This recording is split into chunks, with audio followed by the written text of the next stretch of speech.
पापा, पापा, बहुत जोर की भूख लग रही है। कुछ खाने को दो ना। मुझसे रहा नहीं जा रहा। मेरा भूख से पेट दर्द कर रहा है। कुछ खाने को दो ना पापा।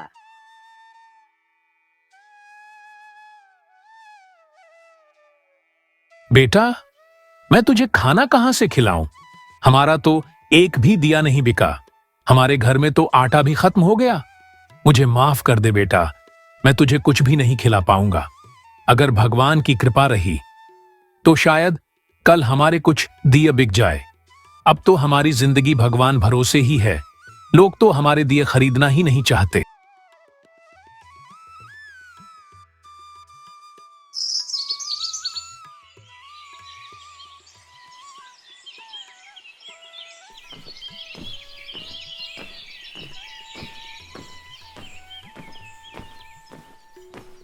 अरे यार रामू, मतलब नहीं मानेगा तू।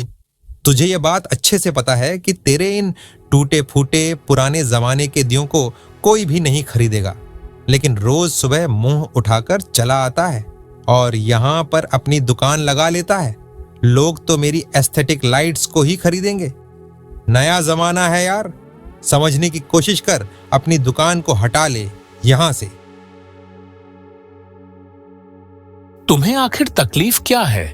गणपत लाला, मैं तुम्हारे हिस्से का थोड़ी ना खा रहा हूँ। जो तुम्हें इतनी तकलीफ हो रही है, मैं तो अपनी मेहनत से दिए बनाकर बेच रहा हूँ। तुम्हें इतनी तकलीफ क्यों हो रही है? तुम अपने काम से काम रखो। ज्यादा ऊंची आवाज में बात मत कर रामू, वरना यहां से तुझे और तेरी दुकान को उठवाकर फेंकवा दूंगा। औकात में रहना सीख ले। पूरे दिन भर में एक दिया भी नहीं बेच पाता और मुझे सिखा रहा है। अब देखता जा तू बस। मैं तेरा एक भी दिया नहीं बिकने दूंगा। गरीब ही रहेगा तू तो। गणपत लाला गांव का सबसे बड़ा लाइट्स का दुकानदार था। उसका गांव में ही एक बहुत बड़ा घर था जो लाइट से सजा रहता था। रात के समय तो वह किसी महल से कम नहीं लगता था। इसी को देखकर बाकी गांव वालों ने भी गणपत लाला से लाइट्स खरीदकर अपने घरों पर लगा रखी थी। इसी वजह से गणपत लाल की काफी बिक्री हो गई थी, जिसकी वजह से उसके अंदर काफी घमंड आ गया। वह छोटे दुकानदारों को तो कुछ भी नहीं समझता था। अरे भाई लोगों, जो मेरा माल लेगा उसका घर महल जैसा हो जाएगा, महल जैसा चमकेगा। रामू के दियों से तो सिर्फ धुआं निकलता है। लाला की चिकनी बातों पर लोग हंसते और ताली बजाते।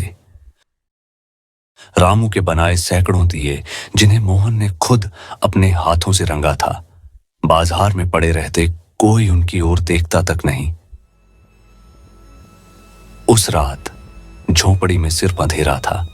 रामू ने अपने दोनों हाथ मोड़कर मोहन को सीने से लगा लिया। मोहन का पेट खाली था।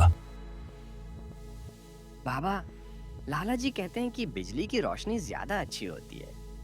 क्या हमारा दिया उनकी लाइट्स को कभी हरा नहीं पाएगा? नहीं बेटा, बिजली की रोशनी दिखावा है। ये जलती और बुझती है। हमारे दिए में अखंड विश्वास का तेल भरा है। इसे कोई नहीं बुझा सकता। बस हमें इंतजार करना होगा उस एक पल का जब लोगों को दिखावे और सच्चाई का फर्क समझ आएगा।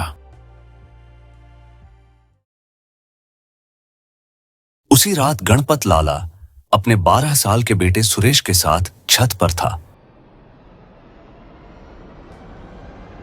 उसका बेटा छत पर खेल रहा था। खेलते खेलते सुरेश ने छत की रेलिंग को टच कर लिया। उसे एक जोर का करंट का झटका लगा और वह नीचे गिर गया और बेहोश हो गया।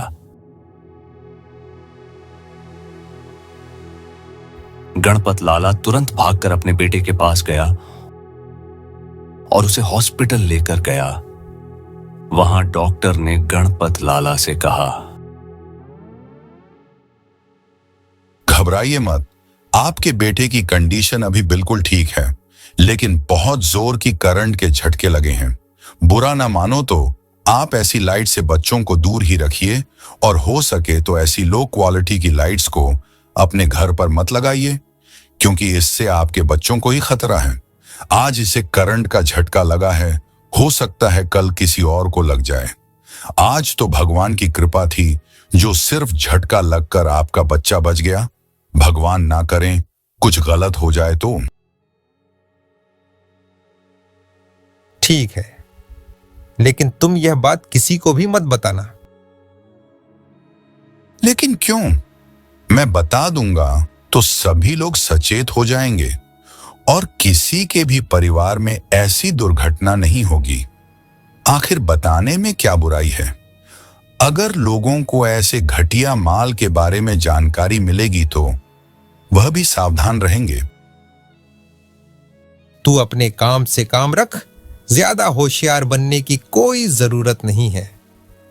अगर जो किसी को भी यह बात पता चली तो तेरी खैर नहीं। फिर तो अगर अपनी भलाई चाहते हो तो मुंह बंद ही रखना।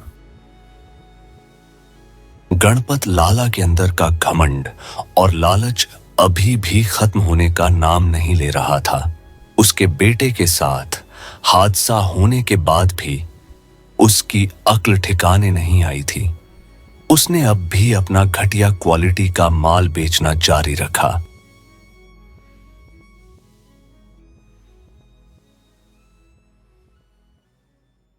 जी, आखिर आप मान क्यों नहीं जाते? आखिर कब तक आप ऐसा ही करते रहेंगे? आपको ये बात पता है कि हमारी दुकान में जो माल है वह घटिया क्वालिटी का चाइनीज माल है। आज ऐसा हादसा जो हमारे बेटे के साथ हुआ है, कल को किसी और के साथ भी हो सकता है।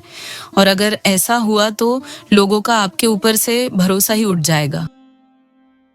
तुम चिंता मत करो भाग्यवान, ऐसा कुछ भी नहीं होगा। और अगर होगा भी तो मैं सारा इल्जाम उन्हीं लोगों के ऊपर डाल दूंगा। हमें क्या मतलब है किसी के साथ कुछ भी हो, हमें तो बस हमारा धंधा करना है। जी, जैसी आपकी मर्जी। मैं तो बस आपको बता रही थी, लेकिन ऊपर वाला सब कुछ देखता है। हो सकता है जैसा आप आज दूसरों के साथ कर रहे हो, कल को आपके साथ ही वैसा हो जाए। अब तुम मुझे गुस्सा दिला रही हो भाग्यवान। मेरा दिमाग खराब मत करो फालतू में। दिन भर तो ग्राहकों की छे सुने और तुम भी फालतू की बकवास कर रही हो। चुपचाप जाकर अपना काम करो। गणपत लाला के सर पर लालच और घमंड इतना चढ़ चुका था कि उसने अपनी पत्नी तक की बात नहीं सुनी। उसने अपना वही घटिया क्वालिटी का चीनी माल बेचना जारी रखा। एक दिन कुछ ऐसा हुआ जो उसने सोचा भी नहीं होगा। एक गांव का आदमी भागता हुआ उसके पास आया और बोला, गणपत लाला, यह कैसा घटिया माल दिया है तूने मुझे। पूरी लाइट्स में एकदम से शॉर्ट सर्किट हो गया और मेरे घर में आग लगते लगते बची है। अरे भाई, ऐसे कैसे शॉर्ट सर्किट हो गया? जरूर तूने ही कुछ गलती की होगी, तूने ही उल्टी सीधी वायरिंग कर दी होगी, इसीलिए ऐसा हुआ होगा। अरे नहीं लाला जी, जैसा आपने बताया था मैंने तो वैसे ही वायरिंग की थी। तुम ही हमें बेवकूफ बना रहे हो। मुझे तो लगता है तुम ही हमें घटिया क्वालिटी का माल दे रहे हो पैसा बचाने के चक्कर में। या तो साफ साफ पूरा सच बता दो, वरना मैं पूरे गांव में यह बात फैला दूंगा कि तुम लोगों को घटिया क्वालिटी का माल दे रहे हो। अरे भाई, गुस्सा क्यों हो रहे हो? इसमें गुस्सा करने जैसी क्या बात है? तुम तो फालतू में ही अपने दिमाग पर दबाव डाल रहे हो जाता है भाई, होता रहता है ऐसा। तो इस पर ज्यादा ध्यान मत दो और मेरी ओर से यह ले जाओ फ्री में। बस ये बात किसी को भी गांव में मत बताना। ठीक है लाला जी, आज तो बच गए तुम, लेकिन अब मुझे यह बात तो साफ हो गई है कि तुम ही हमें घटिया क्वालिटी का माल दे रहे हो। लेकिन अगर तुम सच में चाहते हो कि मैं तुम्हारी यह बात किसी को भी ना बताऊं, तो मुझे अच्छी सी लाइट्स दो, वरना मैं यह बात पूरे गांव में फैला दूंगा। अरे ठीक है भाई, अंदर आकर कोई सी भी लाइट उठा लो, सारी ही अच्छी है अंदर वाली।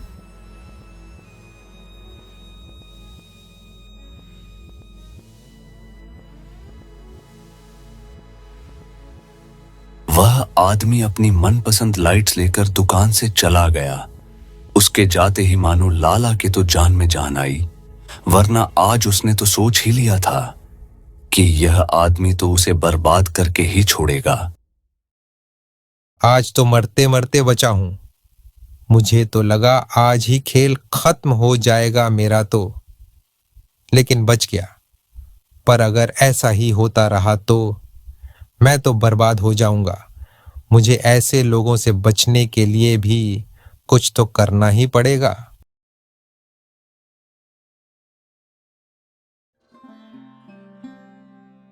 रामू की दुकान पर मुश्किल से 1-2 ग्राहक ही आते थे, जिसकी वजह से उसे और उसके बेटे को खाना तो मिल जाता था। एक दिन कुछ ऐसा हुआ जिसने पूरी कहानी ही बदल कर रख दी। वह डॉक्टर जिसने गणपत लाला के बेटे का इलाज किया था, वह गांव के सरपंच के घर आया। सरपंच जी, मैं आपको एक बात बताना चाहता हूं। अगर आप नाराज ना हो तो क्या मैं बता सकता हूं? जी बताइए, भले आपसे किस बात की नाराजगी? जी, मैं कह रहा था कि आपके गांव का लाइट्स का व्यापारी गणपत लाला लोगों को घटिया क्वालिटी के चाइनीज लाइट्स बेच रहा है। उसकी लाइट्स की वजह से उसके बेटे तक को करंट लग गया, लेकिन उसने यह बात सभी से छुपा कर रखी और अभी तक भी वही घटिया क्वालिटी की लाइट्स बेच रहा है। क्या? मुझे इस बारे में किसी ने पहले बताया क्यों नहीं? मैं अभी गणपत लाला की अक्ल ठिकाने लाता हूं।